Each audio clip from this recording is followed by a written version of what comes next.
शाम को मैं मिनी स्कर्ट टॉप पहनकर ड्रेसिंग टेबल के सामने आई तो मम्मी भी वहाँ पहुँच गई। मुझे मिनी स्कर्ट टॉप में देखते ही वह मुझ पर बिगड़ती हुई बोली, मिनी स्कर्ट टॉप पहनकर कहाँ जाने की तैयारी हो रही है? तुम्हें मैं बताना भूल गई मम्मी, माधुरी की बहन की आज शादी है, मैं वहीं जा रही हूँ। यह कहते कहते मैं मुस्कुरा पड़ी। शादी में जाना है तो कोई ढंग के कपड़े तो पहन लो। मम्मी यह कहते कहते गुस्सा हो गई। तो क्या यह कपड़ा बेढंगा है? तुम भी मम्मी हद करती हो, मैं तो इसे ही पहन कर जाऊंगी, मैंने झिड़कते हुए जवाब दिया। न जाने तुम्हें समझ कब आएगी, तुम्हारे इतने मोटे मोटे जांघ मिनी स्कर्ट से झांक रहे हैं, कोई देखेगा तो क्या सोचेगा? क्या तुम अपनी टांगों का प्रदर्शन करने जा रही हो? मम्मी के यह कहते ही मेरा मूड खराब हो गया। मैं उसे आंखें दिखाते हुए बोली, कोई देखेगा तो अपनी आंखों से ही ना मुझे लूट या खा तो नहीं लेगा। मैं अगर सच बोल दूंगी तो मैं यह कहते कहते अचानक ही चुप हो गई। मैंने देखा मम्मी का चेहरा सफेद पड़ गया था, उसके चेहरे पर फैला गुस्सा सिमटकर गायब हो गया था। वह नरम पड़ते हुए बोली, तुम तो बेवजह ही नाराज हो गई। मम्मी एकदम से ही बदल गई। मैं चुपचाप दरवाजे से बाहर हो गई। रास्ते भर मैं यही सोचती रही, इंसान की कमजोरी जब उजागर हो जाती है तो वह कितना निर्बल पड़ जाता है, अपनी संतान से भी हर पल दबकर रहने लगता है। मम्मी की स्थिति कुछ ऐसी ही है। मम्मी की ही क्यों, जिनके भी भेद खुल जाते हैं उनकी स्थिति ऐसी ही हो जाती है, वे दब्बू और कमजोर बन जाते हैं। तभी माधुरी का घर आ गया। दरवाजे पर ही अजय खड़ा था। मैं सहमकर खड़ी हो गई। अजय के छेड़ने छाड़ने की आदत से मैं काफी डर गई थी। इतने में ही वह हंसकर बोला, आज तुम्हें नहीं छेड़ूंगा। वह भला क्यों, तुम इतने शरीफ कब से बन गए? मैं यह कहती हुई दरवाजे में आई तो बिजली की रोशनी में मेरा ही नहीं उसका भी चेहरा दमक उठा। अजय मेरे हाथों को सहलाते हुए बोला, तुम्हें छेड़कर मुझे तुम्हें खोना है क्या? मैं अचानक ही मुस्कुरा पड़ी। मर्दानी बाहों के स्पर्श का लाजवाब स्वाद तो मैं कब का चख चुकी थी। अजय के हाथों का स्पर्श पाते ही मैं भीतर ही भीतर सिहर उठी। अजय को शायद मेरी मनस्थिति का अनुमान नहीं था। तभी माधुरी कुछ दूर खड़ी नजर आई। मैं उससे अपना हाथ छुड़ाकर वहां चली गई जहां माधुरी खड़ी थी। मुझे देखते ही माधुरी चहक पड़ी। मैंने तो सोचा था कि तू आएगी ही नहीं। इसी बीच उसकी माँ ने उसको आवाज देकर अपने पास बुला लिया।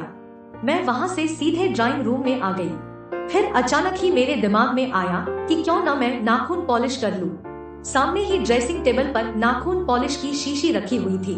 मैं ड्रेसिंग टेबल की ओर बढ़ गई। तभी मेरी एक हल्की सी चीख निकल गई। न जाने अजय वहां अचानक कहां से प्रकट हो गया। वह मेरी चीख सुनकर काफी घबराया हुआ था। जब बात उसकी समझ में नहीं आई तो वह बोला, क्या हुआ? मेरे पाँव में शीशे का टुकड़ा चुभ गया था। देखते ही देखते खून से मेरा पाँव लथपथ हो गया। अजय गुस्से से बड़बड़ाया, ये माधुरी की बच्ची पागल हो गई, कांच का गिलास भी तोड़ गई और यूं ही छोड़ भी गई। यह कहते कहते उसने मुझे अपनी गोद में उठाकर पलंग पर बैठा दिया और रुई में डिटॉल लेकर जहां कांच चुभा था वहां रुई का फाहा रख दिया। कांच मामूली ही चुभा था। मैं सोचने लगी, क्या अजय मुझे उतनी ही खुशी दे सकता है जितना उस युवक ने उस रात दिया था? वैसे अजय मुझ पर मुग्ध तो है। तभी अजय बोला, ठहरो, मैं तुम्हारे लिए चाय लेकर आता हूँ। वह हवा की तरह गया और एक कप चाय लेकर आ गया। मैं बरबस ही हंस पड़ी। तुम्हारी चाय कहाँ है? यही कहीं है। तुम पहले आधी चाय पी तो लो। आधी चाय? क्या तुम जूठी चाय पियोगे? मैं आश्चर्य से बोली। क्यों, मैं तुम्हारी जूठी चाय नहीं पी सकता। एक दूसरे का जूठा खाने पीने से ही तो आपस की शर्मझिझक कम होती है। मैं तुम्हें बहुत ही पसंद करता हूँ।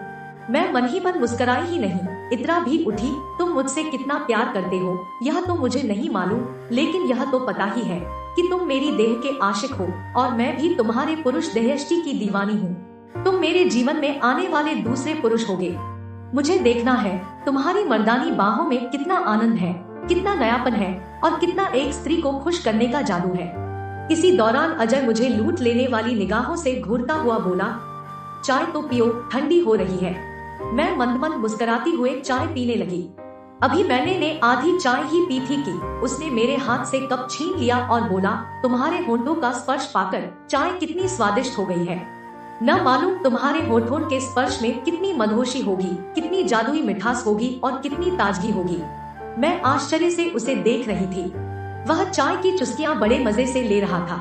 तभी बारात आने का शोर हुआ। मैं पलंग से उठकर विवाह मंडप की ओर बढ़ गई। इसके दूसरे दिन तड़के मेरी आंख खुली तो आंखों के सामने अनायास ही अजय नाच गया। मैं अजय के पुरुषोचित सौंदर्य से खेलना चाहती थी। मर्दानगी नहीं होती, बल्कि स्त्रियों में भी स्त्रीत्व होता है, जो मर्दानगी से कई गुना अधिक शक्तिशाली, विस्फोटक, ज्वलनशील, जोशीला और आश्चर्यजनक होता है। 10 बजने से पहले ही मैं स्कूल पहुंच गई। अजय गेट पर ही मिल गया। मैंने दूर से ही देखा, वह मुझसे कहीं अधिक उतावला था। मेरे नजदीक आते ही वह बोला, माधुरी बीमार है, उसने तुम्हें घर पर बुलाया है। मैं माधुरी के बीमार होने की बात सुनकर चिंतित हो उठी। कहीं माधुरी को उसके पापा ने किशोर को लेकर बुरा-भला तो नहीं कहा है। मैं यह सोचते ही अजय के साथ उसके घर के लिए चल दी। कोई 20 मिनट के बाद मैं अजय के साथ उसके घर के नजदीक आई तो दरवाजे पर बड़ा सा ताला लटका हुआ था। मैंने आश्चर्य से अजय की तरफ देखा तो वह हंसने लगा। माफ करना, मैं झूठ बोला था। हकीकत तो यह है कि माधुरी दीदी के साथ उसकी ससुराल गई है और मम्मी पापा शहर से बाहर है। तो फिर तुम्हें झूठ बोलने की क्या जरूरत थी? और तुम यह ताला खोलोगे कैसे? मैं यह कहते कहते चिंतित हो उठी। इस ताले की चाबी तो मेरी जेब में है और झूठ तो थोड़ा बहुत बोलना ही पड़ता है। यह कहकर उसने ताले में चाबी लगा दी। ताला खुलते ही उसने बड़ी फुर्ती से दरवाजा खोल दिया। हम दोनों अंदर आ गए, फिर दरवाजा बंद कर दिया। बेडरूम में आते ही अजय ने अलमारी से इत्र का एक शीशी निकाली और मेरे अंगों पर स्प्रे कर दिया। न जाने वह कैसा इत्र था, मेरे शरीर में उसकी खुशबू समाते ही मैं मदहोश हो गई और अजय की बाहों में समाने के लिए मचल उठी। तभी वह जोर से हंसा। इसे मैं मदहोश कर देने वाला इत्र कहता हूँ।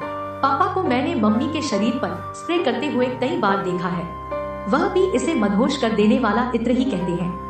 यह कहते कहते उसने पूरे बिस्तर पर स्प्रे कर दिया। पूरा कमरा मदहोशी के आलम में डूब गया। बाहर की हवा भी आएगी तो सुगंधित हो उठेगी। यह सुनकर मैं हल्की सी मुस्कुराई, फिर बिस्तर पर निढाल पड़ गई। अजय बोला, आज गर्मी बहुत है, कपड़े तो उतार दो। हाँ, गर्मी तो है, कहते हुए मैंने कपड़े उतार दिए। अजय शांति से कहाँ बैठने वाला था, वह झुककर मेरे तलवे चाटने लगा। मैं चाहकर भी अपने पैर खींच न सकी। शुरू में तो बड़ा ही अजीब सा लगा, लेकिन धीरे धीरे मुझे अच्छा लगने लगा। मैं बुदबुदाई। कहने को तो पुरुष कहते हैं कि स्त्रियां मर्दों के पांवों की धूल है, पर क्या वे झूठ नहीं बोलते हैं? यहाँ तो मेरे पांवों की धूल अजय ही बना है। तभी अचानक मैं उचक सी गई। अजय मेरी पांवों को चूमते हुए आगे की ओर बढ़ता जा रहा था। मैं तो उसकी इस दीवानगी को देखकर पागल हुई जा रही थी। हंसती हुई मैं बोली, अरे बुद्धू, तुमने यह सब कहाँ से सीखा है? मैंने पापा को ऐसा करते देखा है, तो तुम ताक-झांक भी करते हो, बड़े नटखट हो, और तुम क्या कोई कम हो? यह कहते कहते वह मेरे वक्षों पर जीभ गोल गोल घुमाने लगा। मैं एक अजीब सी पीड़ा से सीतकार उठी और उछलकर उसे अपनी बाहों में भींच लिया। वास्तव में ही तुम इस कला के पारखी हो, काफी मर्मज्ञ हो। मैं यह कहते कहते उसकी रोएंदार छाती को होंठों से सहलाने लगी। अब उछलने की बारी उसकी थी। वह जोर से मुझ पर उछला और मेरी छाती को दांतों में लेकर गुदगुदाने लगा। मैंने एक सीतकार ली और प्यार की गहराइयों में डूबने उतरने लगी। हम दोनों को ही कोई होश नहीं था। हम इतने आक्रामक हो गए थे कि मधुर स्पर्श ने नोच खरोच का रूप ले लिया था। इस घात प्रतिघात में भी एक आनंद था। मेरे संपूर्ण बदन में फैली पड़ी गुदगुदी को नोच खरोच की क्रियाएं ही काबू में रखी हुई थी। तभी अजय अचानक शांत पड़ गया। मैं तो पहले से ही निढाल पड़ गई थी। दोस्तों, अगर आपको ये कहानी पसंद आई तो अपने दोस्तों को शेयर करें और अगर आप चैनल पर नए हैं तो नॉवल स्टोरीज को सब्सक्राइब करें और नोटिफिकेशन बेल दबाना न भूलें। अपना और अपने परिवार का ख्याल रखें। मिलते हैं नई कहानी के साथ, तब तक के लिए धन्यवाद।